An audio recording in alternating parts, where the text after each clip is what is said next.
Hi, my name is Pourya Naderi. I'm a postdoctoral research fellow at Beth Israel Deaconess Medical Center and Harvard Medical School. I'm excited to share my research with the GLBIO community today. The fundamental question of my talk today is about understanding how well does a model disease mechanism match the actual human disease.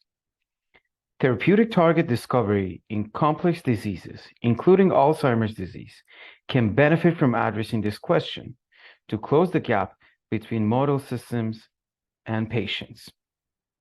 Cellular model systems capture pathogenic cascades of Alzheimer's disease, including beta amyloid accumulation and tau pathology.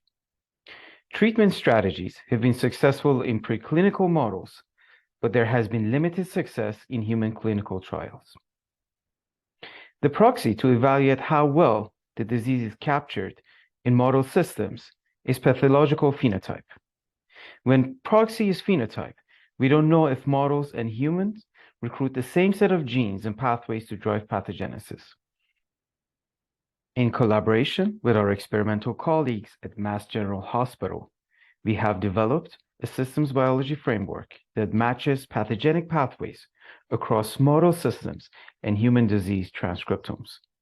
Our system, called Integrative Quantitative Pathway Analysis, or IQPA, unifies representation of disease functions by quantifying activity of pathways and selecting high-confidence therapeutic target pathways. IQPA takes gene expression datasets from different brain regions and different model systems as input and uses a pathway summarization technique, as well as annotated pathway databases to determine dysregulated pathways in cases versus controls. By comparing dysregulated pathways across different model systems and brain regions, IQPA determines which model best recapitulates pathogenic functions and what are the shared functions, which provide high confidence therapeutic targets.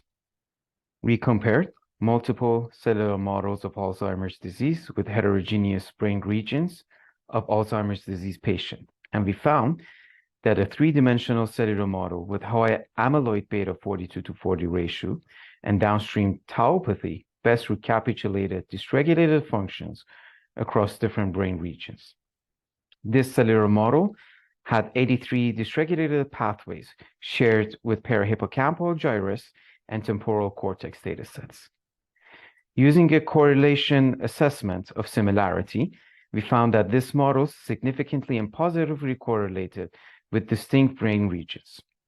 To better understand the pathways underlying the significant correlation of the cellular model with distinct brain regions, we examined dysregulated pathways in cases versus controls across all three brain regions and the cellular model. We found 21 pathways with significant dysregulation. The top pathway in this case was p38 MAPK activation, which is a known pathway of AD pathogenesis. I hope that you can appreciate this plot, which illustrates the differentially expressed genes that belong to the p38 MAPK activation. We see that in some of the datasets, the genes that belong to this pathway are significantly differentially expressed, whereas in some other datasets, the genes that belong to p38 MAPK did not have significant differential expression. IQPA is able to detect dysregulation of p38 MAPK regardless of differential expression of its member genes.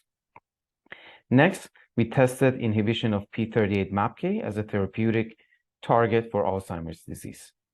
We found that using a known MAPK inhibitor in the amyloid beta 42 high model, we see a significant reduction of p38 MAPK phosphorylation and phosphorylated tau, which is a key pathology of Alzheimer's disease.